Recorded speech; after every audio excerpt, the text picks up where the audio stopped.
Hola, buenas tardes. Buenas tardes a todos. Encantados de tenerlos por acá en esta conversación que vamos a tener o esta presentación que va a hacer Javier Grajales sobre su trabajo reciente y no tan reciente. Hubiéramos querido hacer esto allá en el espacio donde tenemos la exposición Serendipia Post Ready Made, pero no hay, como los que la han visto saben por qué no podríamos haberla hecho allá, no hay espacio, y entonces estamos muy agradecidos con los galpones que nos permitieron realizar esta conversación acá. Por supuesto, los invitamos para que al finalizar, aquellos que no han visto la exposición puedan pasar a verla, ya que hasta hoy, los sábados, estamos abiertos hasta las 6. Serendipia es un ambicioso proyecto de exhibiciones y experiencias artísticas con las que se pretende contextualizar, evidenciar y generar situaciones entre obras que surgen de lo inesperado, a partir de la puesta en relación del arte con la tecnología. La primera edición, titulada Serendipia Instalar, se exhibió en espacio Monitor. No, está bien que no sabía cómo hacia adelante o hacia atrás. Se exhibió en Espacio Monitor desde noviembre del 2021 hasta junio de 2022 y presentó obras de 36 artistas venezolanos, de las cuales el aprovechamiento del hallazgo fue determinante en el proceso de elaboración.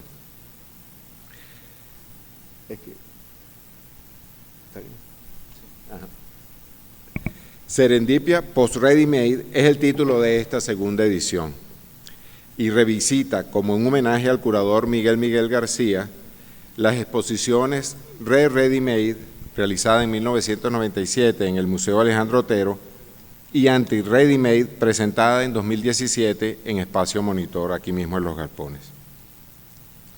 El Ready Made es un concepto difícil de precisar, incluso para el propio Marcel Duchamp, quien declaró no haber encontrado una definición satisfactoria. Es una reacción contra el arte retiniano, esto es, el arte visual, cuya intención es proponer como contraste un arte que en lugar del ojo active la mente o la materia gris, como decía el propio Duchamp. La obra de pronto se crea a partir de objetos encontrados, ya hechos, simplemente eligiéndolos. Duchamp ataca así de raíz el problema de determinar cuál es la naturaleza del arte y trata de demostrar que tal tarea es una quimera. En su elección, él trató de dejar al margen su gusto personal. Los objetos escogidos le debían de resultar indiferentes visualmente o retinianamente. Otra de sus elecciones fue limitar el número de ready-mades a crear. La Fuente, un urinario masculino de verdad original, fue su ready-made más emblemático y conocido. Pero a este se suman otros, como quien suma distintos detonantes para pensar el arte. A partir de este hito histórico, en Serendipia Post Ready Made se revisa esa práctica desde lo global y lo local de diversos modos, literal, metafórico, por oposición y por inducción o inducción, con el propósito de reflejar la vigencia y trascendencia de ese concepto pionero en las prácticas del arte actual. La puesta en escena de la exposición, al igual que en la anterior edición, es una gran instalación colectiva conformada en esta ocasión por más de 400 obras de 92 artistas visuales iberoamericanos y un preámbulo audiovisual e infográfico con una investigación retrospectiva sobre el Ready Made. Para esta ocasión se incorporó una segunda sala de exhibición donde se muestra en loop una selección de videoarte de los artistas participantes, en proyección a gran escala en formato de alta definición. La propuesta curatorial y museográfica de Serendipia, Post Ready Made, realizada por José Luis García, con la participación especial de Daniela Díaz Larralde en el texto e investigación, no es convencional. Presenta las obras saturando el espacio de piso a techo, sin dar mayor información sobre ellas, sin identificarlo a los autores, con lo cual el espectador se confronta a las obras solo por su potencia y por el modo en que se contextualizan frente a otras. Esa instalación de obras en el espacio propone un gran atlas que va hilando en la secuencia del recorrido ejes temáticos comunes que desarrollan los artistas con sus propuestas, poniendo de manifiesto el interés por reflejar y visibilizar lecturas acorde a su tiempo y entorno.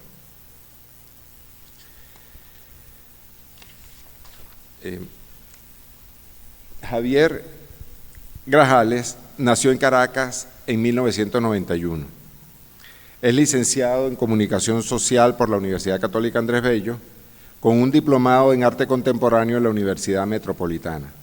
Ha realizado estudios de fotografía en la organización Nelson Garrido en Caracas entre el año 2014 y 2015.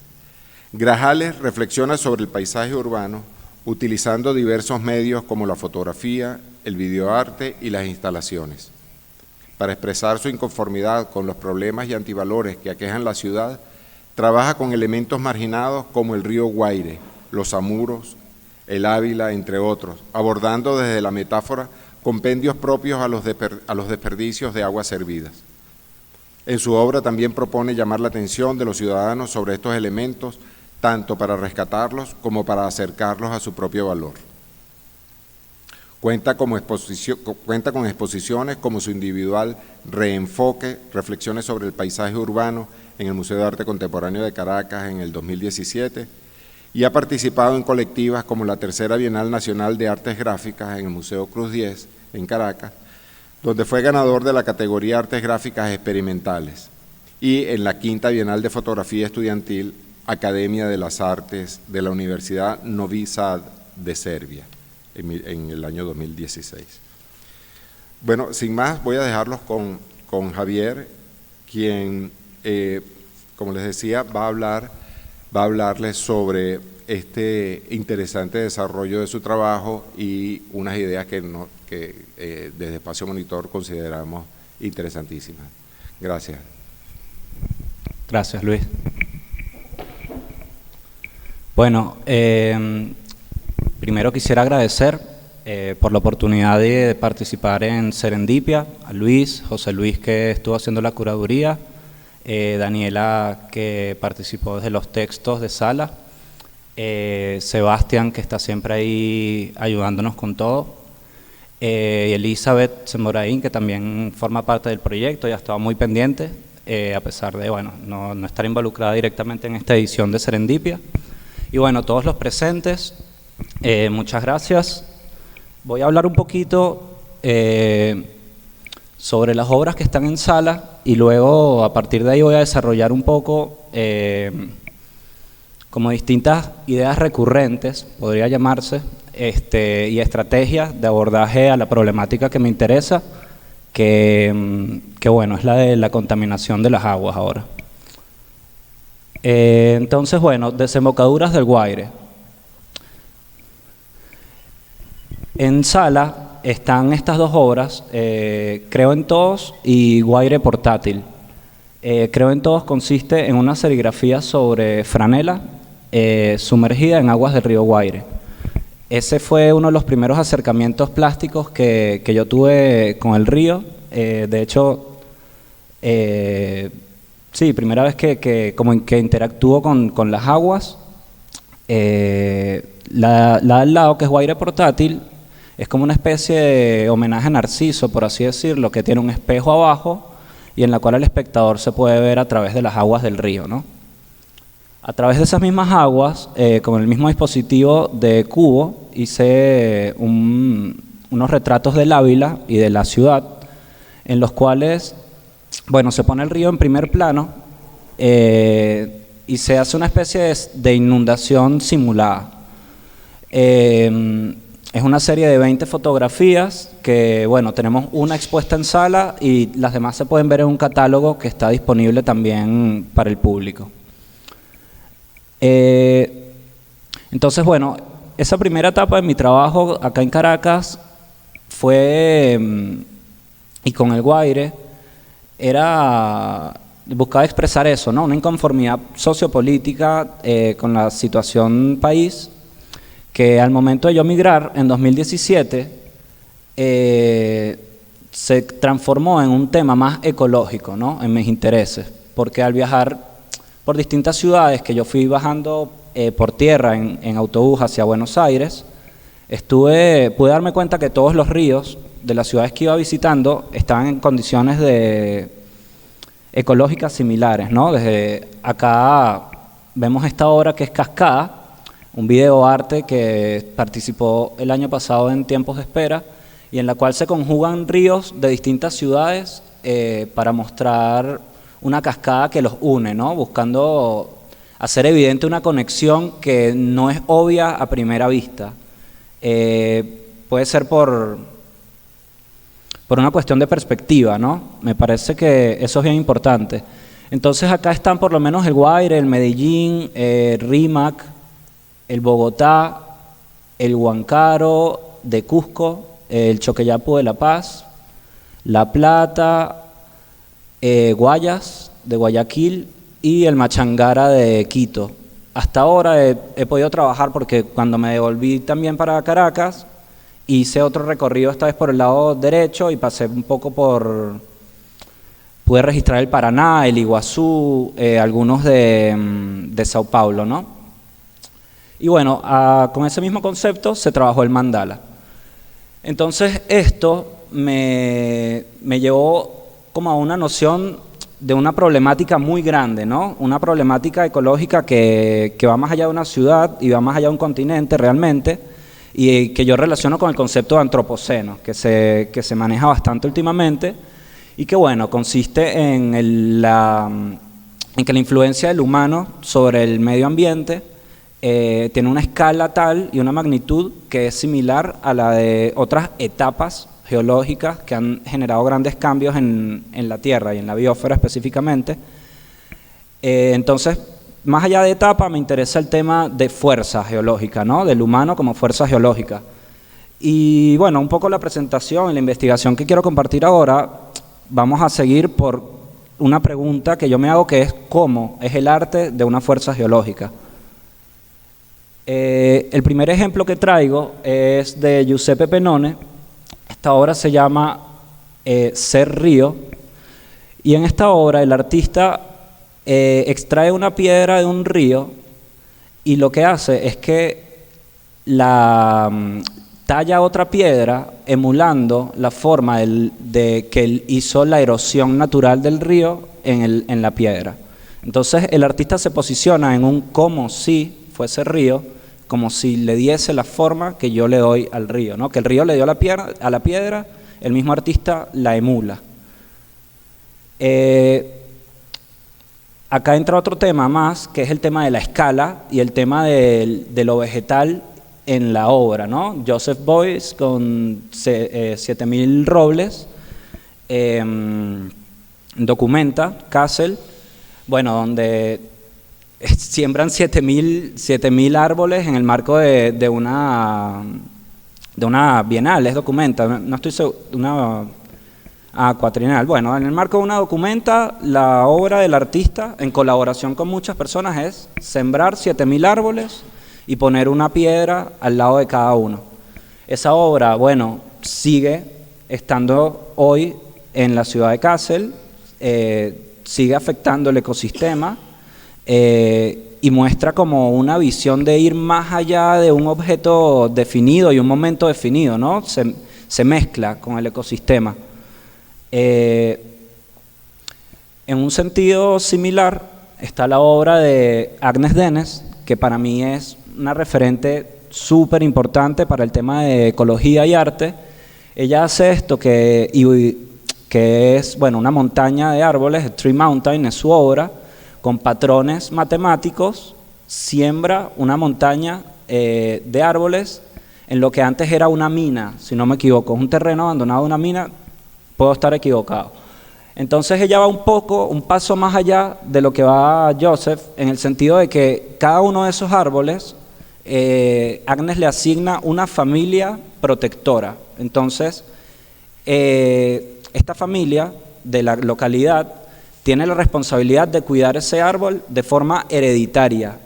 Por eso vemos que dice 11.000 árboles, 11.000 personas 400 años, porque al pasar las generaciones se hereda la responsabilidad de cuidar un árbol por familia. Entonces, bueno, tiene una visión a largo plazo mucho más allá de incluso generacional, y se adapta más a una visión más geológica, ¿no? Más como, bueno, no es Agnes ahí, son 11.000 personas y sus herederos. Ahí hay como una intención geológica bastante significativa para mí. Este ejemplo de Francis Hayles, cuando la fe mueve montañas, en las afueras del desierto de Lima, bueno, son 400 personas, me parece, puestas en fila, con palas, moviendo una duna, 10 centímetros, ¿no? Entonces, el rol del individuo ahí pierde importancia y es como un conjunto que mueve una duna así como bien el viento la pudiese mover. Entonces, eso me pareció bien interesante para este ejemplo también. Y quiero traer el ejemplo de Luna, de Ai Weiwei y Olafur Eliasson, que, bueno, actúa en una geografía digital, ¿no? En este sentido, una luna digital participativa en la cual el público tenía acceso y podía hacer como líneas de Nazca, ¿no? En esta luna cada quien podía hacer líneas de Nazca y hacer dibujos y generar toda la geografía de este espacio virtual, y a lo largo de 5 años hay 80.000 participaciones, ¿no? De esto me parece bien interesante como lo digital puede ser un espacio en lo cual la colaboración y el encuentro se potencia exponencialmente, que es algo que voy a tomar para mis trabajos a futuro. Bueno, que voy a hablar como una especie de estrategia, ¿no? Entonces, un par de temas que se van a ir sumando. La biomímesis, bueno, como ahí dice, consiste en inspirarse en la naturaleza para aplicar soluciones a problemas humanos, ¿no? Se aplica para los biomateriales, en arquitectura, en ingeniería, en tecnología normalmente, y en ciencias sociales también se puede aplicar. Me voy a enfocar en las ciencias sociales con un ejemplo que es probablemente, bueno, el que a mí más significativo me parece, que puede caber dentro del concepto de biomímesis, que es el rizoma de Deleuze y Guattari, ¿no? Que a partir de la estructura de rizoma generan una serie de principios y filosofía de trabajo colaborativo con estos principios, como por ejemplo, bueno, el rizoma puede ser conectado cualquier punto con cualquier punto con otro y debe serlo, puede ser roto, interrumpido en cualquier parte y vuelve a comenzar, no responde a ningún modelo estructural, lo contrapone con la figura del árbol, entonces lo hace como para inspirarse en maneras de trabajo y de relacionarse, ¿no? Quería traer también el ejemplo de la inteligencia artificial, que está sonando mucho últimamente, y bueno, por supuesto, considerando la inteligencia como un elemento natural, ¿no? Esto es algo que ya yo doy por contado y que se da por contado. Entonces, la inteligencia artificial entra dentro de la biomímesis y se inspira en las neuronas. Dentro del poco conocimiento que tengo de inteligencia artificial, ¿no? Pero bueno, las redes neuronales tienen un input, unas funciones y un output que emula el funcionamiento de las neuronas. Entonces, hasta ese punto llega la biomímesis, y me interesa la biomímesis en las ciencias sociales, ¿no? Que es lo que me compete. Específicamente me quiero enfocar en 2 fenómenos biológicos en los cuales tomo inspiración para desarrollar estas metodologías hipotéticas, ¿no? Es la mitosis y la meiosis. Toda la biosfera, todo lo vivo, se divide en 5 reinos, ¿no? El fungi, que tienen los rizomas también precisamente, el vegetal, el animal, protoctista y el monera. Dentro de los 3 primeros, no estoy seguro si en los 2 últimos también, a nivel celular se dan el proceso de mitosis y meiosis, que a través de esos 2 procesos se replica absolutamente toda la biomasa del planeta, que es vegetal, animal o de los hongos. O sea, todo pasa por ahí. Cuando hay una cortada en la piel y la piel vuelve a crecer, está la mitosis. Cuando el cuerpo crece, es mitosis.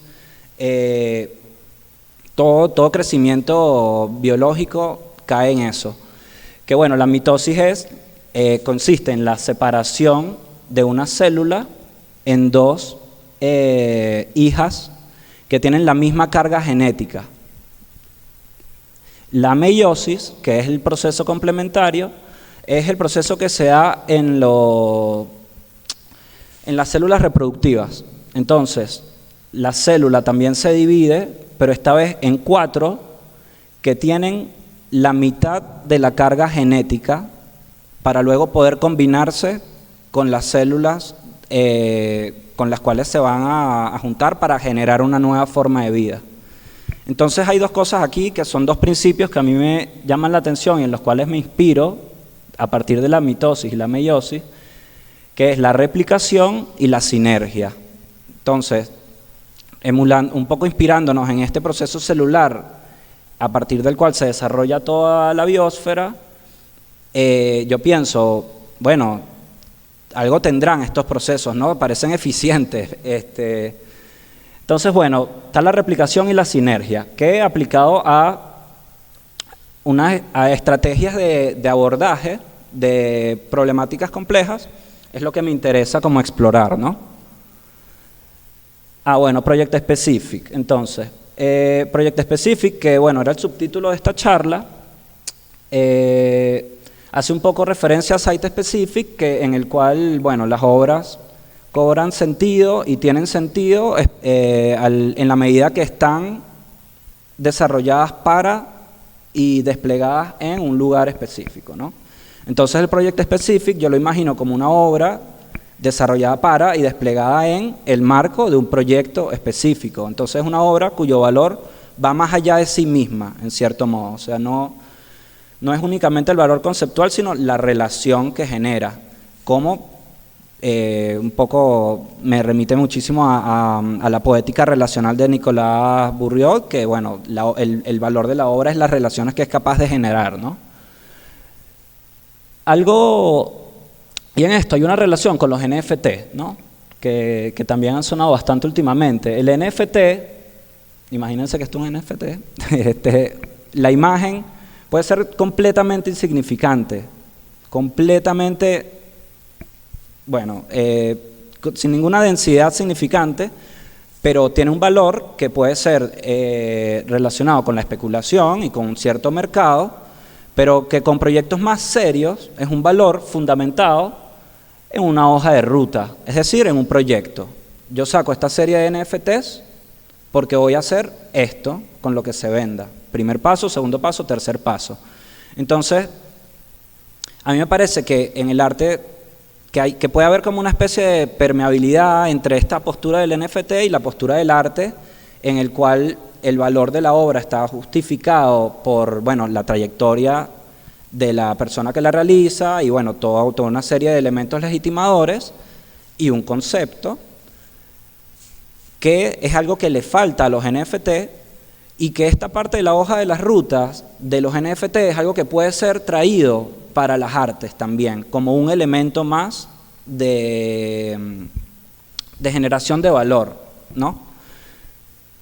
Y bueno, en el contexto del Project Specific que estoy hablando, ¿no? En el arte lo podemos ver un poco con las exposiciones a beneficio de, ¿no? En las exposiciones benéficas, como que la obra adquiere un valor porque va a cumplir un propósito con otro proyecto más grande. Entonces, bueno, se hace la exposición colectiva, los fondos que se recaudan van para esta organización benéfica. O pienso también por lo menos en el ejemplo de Dagua, Yecuana, que tiene todas sus obras, pero responden a un proyecto más allá del proyecto mismo del artista, que puede ser un poco solipsista a veces, ¿no? Entonces, en ese sentido, bueno, traigo de nuevo la sinergia y la posibilidad del arte como para relacionarse con otras disciplinas a través del mercado, básicamente, ¿no? Entonces, si a través de la obra se puede financiar otros abordajes a la temática que la misma obra aborda, se puede generar ahí una retroalimentación y una sinergia, es lo que estoy pensando, ¿no? Entonces, a mí que me interesan los ríos y la contaminación y la relación del río-ciudad, es un problema que desde el arte únicamente el abordaje resulta limitado e insuficiente como para tener algún tipo de trascendencia. Entonces yo pienso, bueno, un pasito a la vez, que hacia dónde se puede ir, hacia lo interdisciplinario, desde la biología, desde la historia, desde el urbanismo, desde el espacio público. Hay distintas visiones que se pueden plasmar para abordar el problema de una manera más integral y más cercana a potenciales soluciones. Entonces, bueno, creo que eso se entiende aquí un poquito, cómo se podría financiar, o bueno, cuál sería esta relación que propongo a través del mercado de abordajes interdisciplinarios para una temática, que así como yo propongo para el tema de la contaminación de las aguas, pienso que puede ser replicado para cualquier otra problemática potencialmente. Entonces, bueno, quiero traer un poco unas cosas de las metodologías ágiles, que son metodologías de desarrollo de software que han estado siendo utilizadas bastante en los últimos años, y principalmente me interesan dos características de estas metodologías, que son escalables y que son iterativas.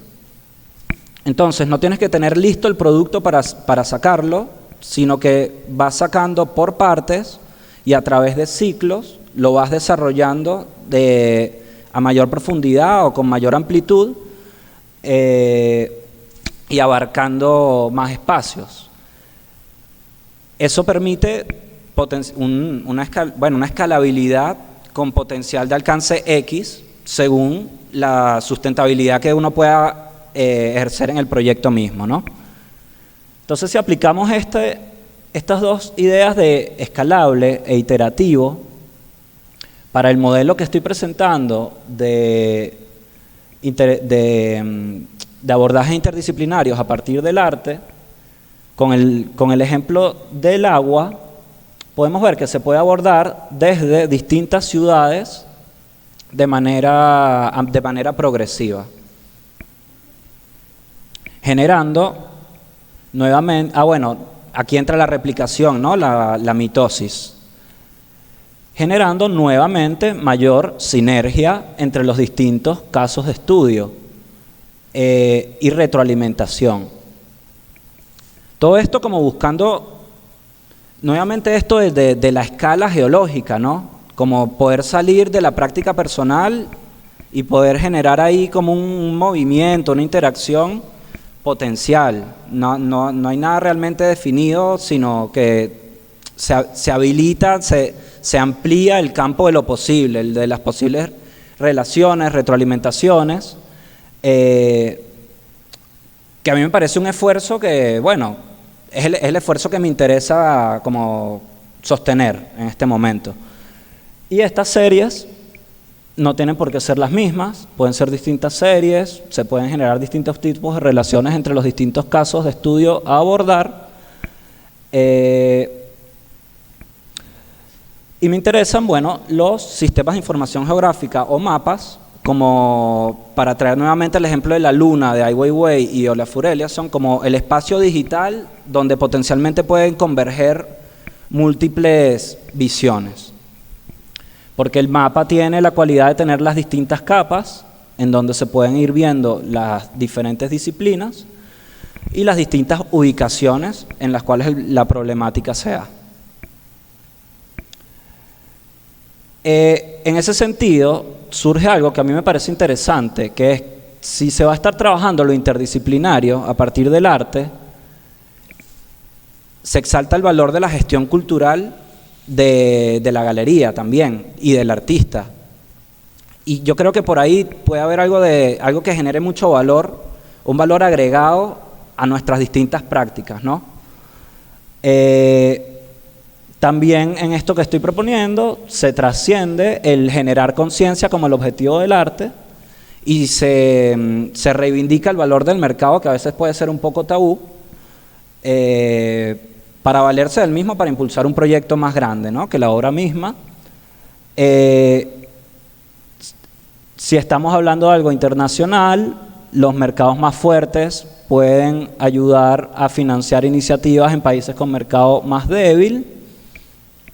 Y me parece que acá hay como una oportunidad interesante que se da con la diáspora, ¿no?, que hemos vivido en Venezuela en los últimos años, porque nos ha distribuido por todo el mundo. Entonces, estas redes internacionales yo creo que se pueden generar y cultivar, y que ahí hay una potencia importante, ¿no? Ahí recuerdo una clase que daba Elena Cardona que hablaba de la potencia como contraposición del poder, y en la diáspora, que se ve como algo muy, bueno, que es, y que ha sido algo muy trágico, hay cierta potencia que yo creo puede ser cultivada. Lo vimos el año pasado con proyectos como el Festival de Videoarte, que hicieron en varias sedes de manera internacional. No me acuerdo el nombre específicamente, que lo organizaba Erika, pero bueno, hicieron un festival de videoarte venezolano que fue hecho en distintas sedes alrededor del mundo, o las mismas investigaciones de Lorena de Tiempos de Espera, que han buscado en la diáspora qué está pasando con todo el trabajo de estos artistas venezolanos que estamos regados por ahí, ¿no? Entonces, bueno, ahí hay cierta potencia. Y en cuanto a la relación con la serendipia, que, bueno, ya que estamos en el marco de la exposición, no quería dejar de mencionar, me parecía interesante como hablar de desarrollar y diseñar estas estrategias que no sean como algo rígido y sólido, sino algo que permita que emerja lo local de cada caso de estudio que se aborda.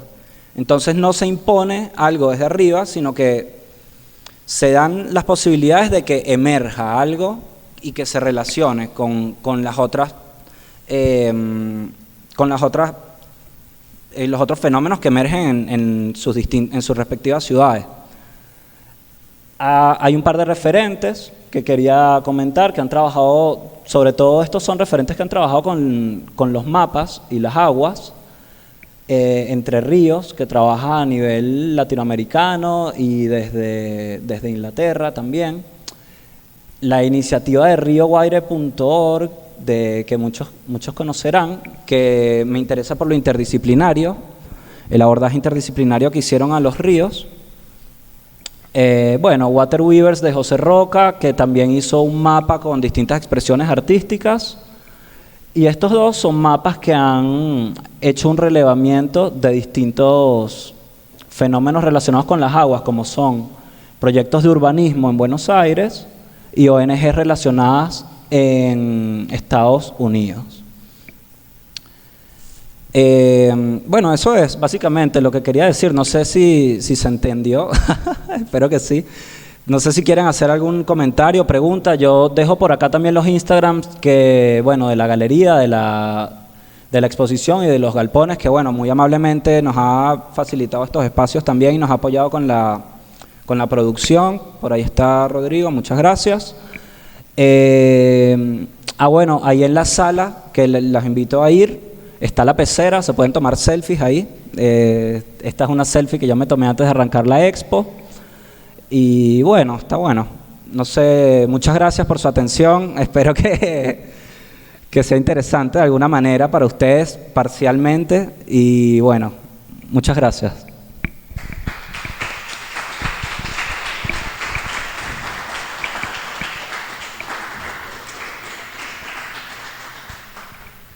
Sí, a mí me gustaría, Javier, que nos explicaras un poco en qué etapa del desarrollo de esta obra en particular de los ríos estás, para dónde va eso, se quedó allí, continúa con otros ríos, y eso a propósito de otra pregunta que quiero hacerte después.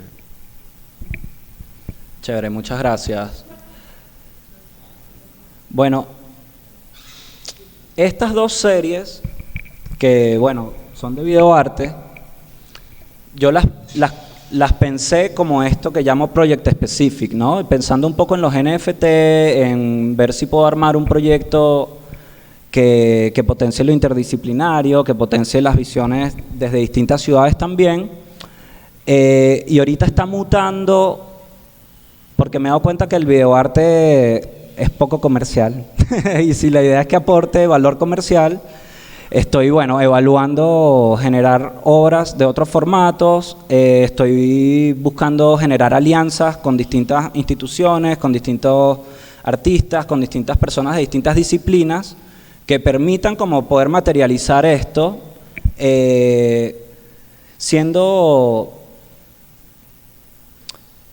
sin ser muy rígido con una estrategia, ¿no? También me he dado cuenta con los años que hay que ser muy adaptable, porque las ideas rígidas son más difíciles de obtener.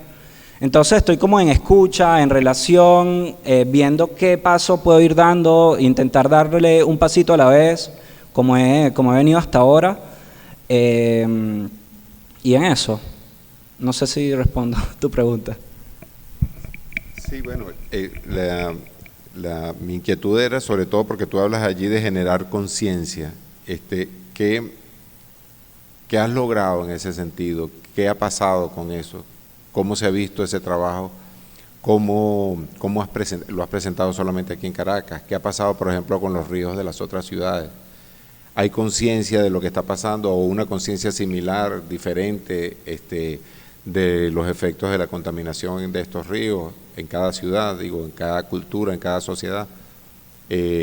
Compartimos en América Latina la misma problemática sin que se vean soluciones a corto plazo.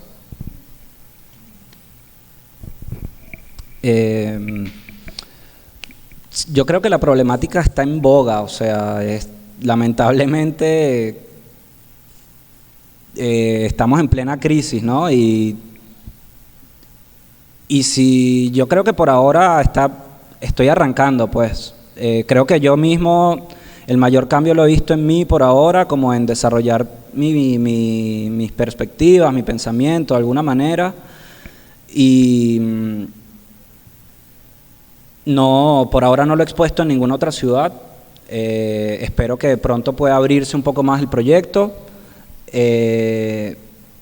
Pero sí, yo creo que hay una cabida, ¿no?, para esto. Creo que es un tema que le tiene que interesar a todas las ciudades, porque desde el espacio público, desde la salud, desde los derechos al agua, desde los derechos básicos humanos, o sea, es un problema que afecta en muchos niveles, ¿no?, a la población.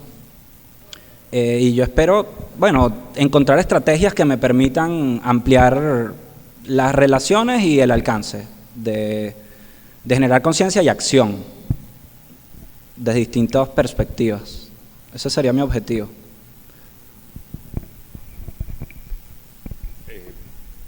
No sé si alguien quiere hacer alguna pregunta o alguna intervención. En todo caso, también me gustaría, Javier, que explicaras un poco en esa serie de fotografías de El Ávila, ¿cómo haces esa conexión entre el Guaire y el Ávila? Que obviamente son geológicamente y desde todo punto de vista dos realidades muy distintas, y vincularlas a través de fotografías es una cosa que bueno, que me resulta novedosa y interesante, ¿no? Chévere. Sí, es que el Ávila ha sido como tan retratado, ¿no? Ahí está el libro de María Elena Ramos, Diversas miradas sobre el Ávila, que tiene muchos ejemplos ahí, y ahí hay uno de los textos que habla del geosímbolo cultural, ¿no? El Ávila es el gran geosímbolo de Caracas, y el Guaire sería el antisímbolo, o sea, el marginado, el ignorado, el decadente. Y bueno, como esa serie salió en 2016, en pleno pico de la crisis, de cierto modo, yo, bueno, me sentía más como en el Guaire que en el paisaje del Ávila, ¿no? Entonces quise ponerlo ahí en primer plano. Y no sé, naturalmente encontré en el Guaire como un medio expresivo de lo que estaba transitando en ese momento y lo que sentía que estaba transitándose a nivel país.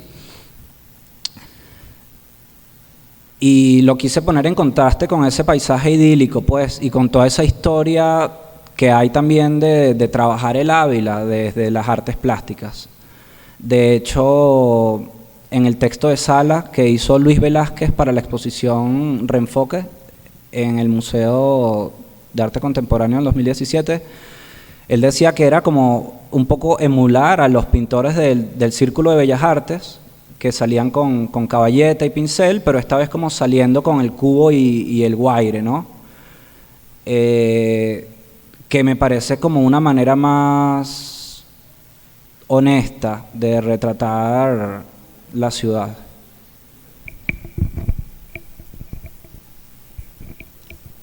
¿Aló? Ok, bueno, siento que es como un panorama, ¿cómo es que el calidoscópico, ¿no? Que tienes en lo que estás trabajando, pero lo que me preocupa a veces con la multidisciplinariedad es que el centro es el arte, es decir, cuando es el centro el arte, entonces es el que rige todo lo demás. Quizás como vienes de la parte de comunicación social, y eso le pasa a muchísima gente que centra eso, la temática, centrar en la temática, bueno, bien, a través de la temática y la parte práctica, es decir, el arte no es nada práctico, el sentido del arte es la observación, es otra cosa. Que dentro de eso puede haber otras, esas mismas movilizaciones que se sensibilizan y te hacen que hagan esos cambios, pero la obra artística como tal, no. Es decir, la obra artística no busca, de hecho, por eso se habla de artes y artes aplicadas, porque las artes aplicadas son las que tienen una funcionalidad práctica. Entonces, en este momento yo siento que el arte se busca como más bien eso, dentro del mercado es como una fórmula para hacer otras cosas extra artísticas. Entonces, por ejemplo, yo en este trabajo veo una paleta maravillosa para desarrollar todo un trabajo plástico, propiamente plástico, más allá de lo que tú puedas cambiar ecológicamente a través del trabajo artístico, ¿no? O sea, son cosas que hasta qué punto la obra artística puede sensibilizar, pero el trabajo artístico es el trabajo artístico y lo que yo tengo que valorar como arte es el arte que hay en el trabajo artístico.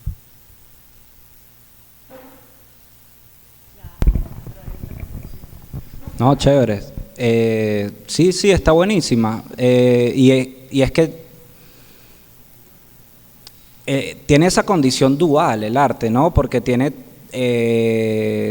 nos sirve para pensar, para generar significado, para sentir, que no digo para nada que se abandone eso y me interesa, porque bueno, naturalmente es la manera en la cual organizo ideas, me comunico y está perfecto. Y por el otro lado también tiene el valor de mercado, que es demasiado, es estratégico, extra artístico, pero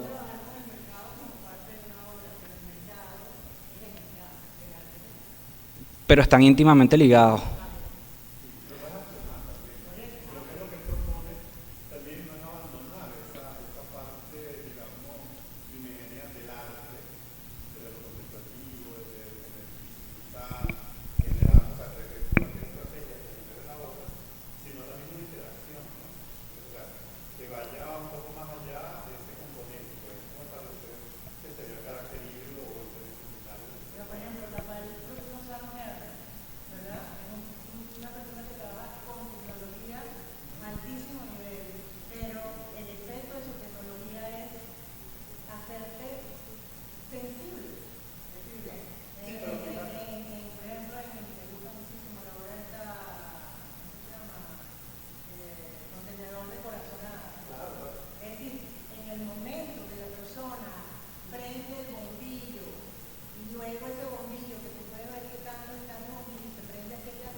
Ajá, así.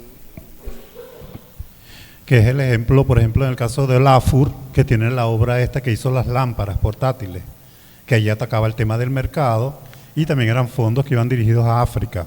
Se puede ver ese modelo en Netflix, por ejemplo, en el programa Abstract, se habla mucho de eso y también de... Sí, últimamente desde la práctica del arte contemporáneo hay esas hibridaciones, hay esas interlocuciones y ese carácter interdisciplinario que va más allá de la ejecución de la obra de arte. O sea, hay una estrategia que puede estar asociada a la obra de arte sin menguar el carácter propio que tiene eso y que sea una mutación a las artes aplicadas. En Serendipia hay muchos ejemplos de eso. Está aquí, por ejemplo, podría citar la obra de Dianora Pérez, por ejemplo, ¿no? Que en el caso de la exposición, a nivel de las visitas guiadas y todo, ha servido para dar visibilidad a muchas de nuestras problemáticas del entorno que van más allá de la apreciación estética de una obra. Y eso me parece que es fundamental. Y sí pienso que esa estrategia combinada, y sobre todo como él lo explica desde lo biológico, puede generar un sistema de relaciones, esos rizomas, que puedan concretar algo que vaya más allá del hecho de solo visibilizarlo. Sí, y es que,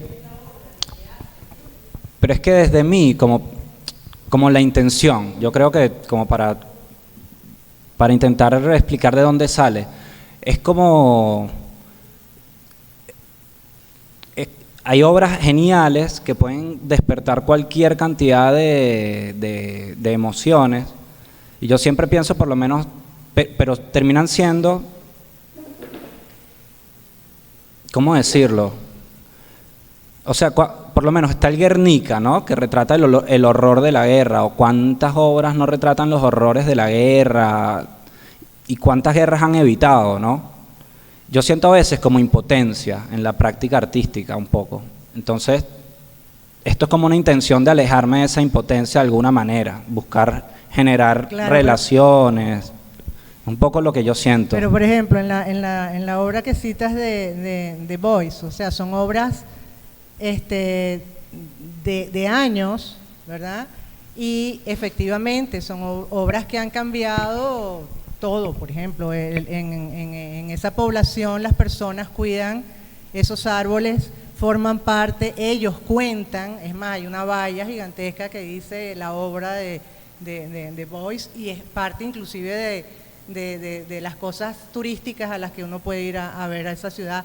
Ya esos árboles crecidos con ese testigo que te da la escala de cuánto tiempo ha pasado, es eso. Y es lo que Joseph Beuys justamente llamaba una escultura social, ¿verdad? En ese sentido, la escultura social, por supuesto, que ese concepto de arte ampliado, que ya hablaba Joseph Beuys, pero que yo lo remito inclusive a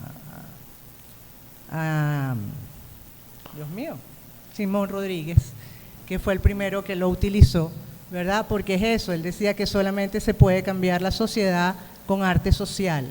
Y es eso, ese arte social es la interacción y por supuesto el arte que ahorita estamos haciendo va más allá de una obra de dimensionalidad y contemplación, yo entiendo eso.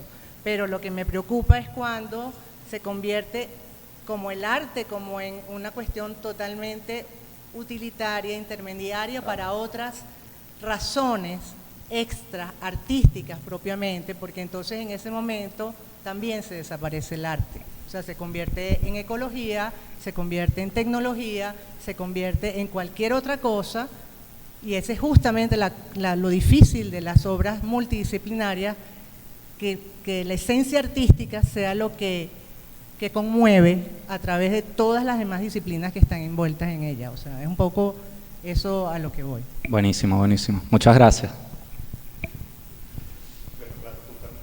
También tú hablas allí de que ese carácter interdisciplinario no es componente de la obra, sino un sistema de relaciones que se establece desde otra disciplina. Entonces, no es dejar de ser solo arte para ocupar otra utilidad, ¿no? Yo lo veo también mucho, por ejemplo, en mi práctica personal, la asociación del diseño o las otras actividades que yo efectúo en paralelo con la obra de arte. Y yo sí siempre me pienso mucho que no ocurra eso, pues. Que el carácter de cada disciplina sea respetado dentro de eso. dentro de esos parámetros. Sí, por eso yo creo que traje también el tema de los NFT, ¿no? Que no tienen valor significante, como que no es caer en eso, sino complementar, pues, agarrar de las dos cosas, con ese cuidado, sin duda. Que igual en el arte también como que las cosas trascienden o no según sus propias cualidades, pues. Hola Javier, Hola.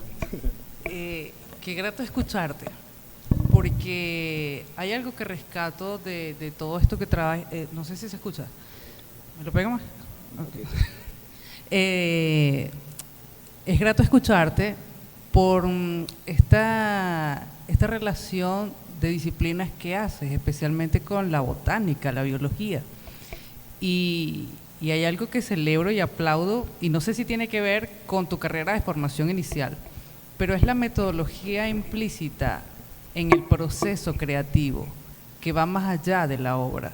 O sea, hay un interés y una intención en estructurar una metodología de trabajo que deriva en una obra, que termina en una obra, pero que te estás esforzando en graficarlo, en asociarlo, en trabajarlo. No sé si puedo pecar en esto, pero más allá de la obra en sí. Y yo lo celebro, o sea, porque creo que tiene que ver con la academia. Pero estas referencias que estás haciendo a situaciones metodológicas que estás trabajando, eso, o sea, partes de esta gráfica para llevarla a una evidencia palpable y no es en vano, es el agua. O sea, hay una relación que tampoco sé si la tienes o la tienes prevista, que es la fluidez de ella. Y está presente en cada una de estas asociaciones metodológicas que has tomado. Yo aquí muy feliz de verdad de escucharte, así que gracias. Muchas gracias, Yanora. No, buenísimo. Yo creo que hay algunas obras y alguna investigación, la línea así más ecológica es más así, y por otro lado hay otras obras que, bueno, que pueden ser mucho más espontáneas, pero está buenísimo. Gracias por resaltar eso.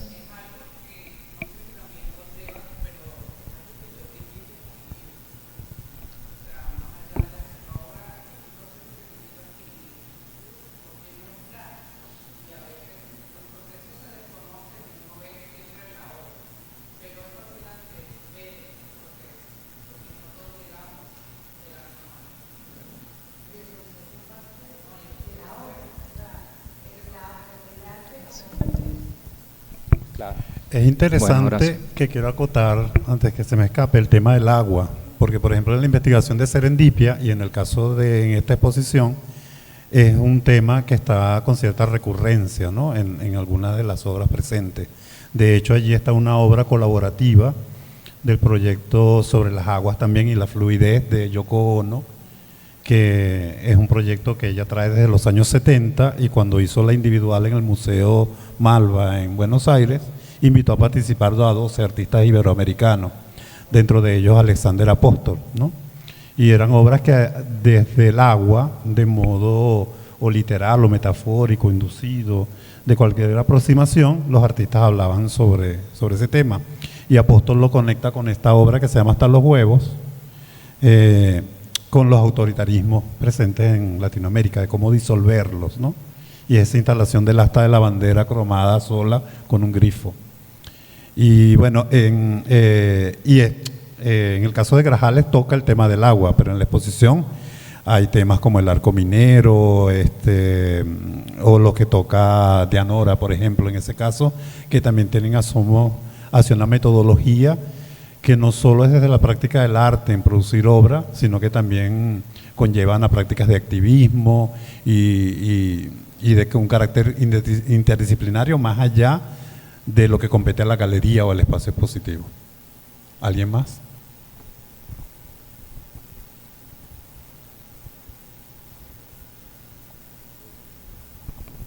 Bueno, muchas gracias a Nancy y Dianora que participaron, que no estuvimos mostrando ahí en el live. No sé si tú quieres cerrar entonces, Luis.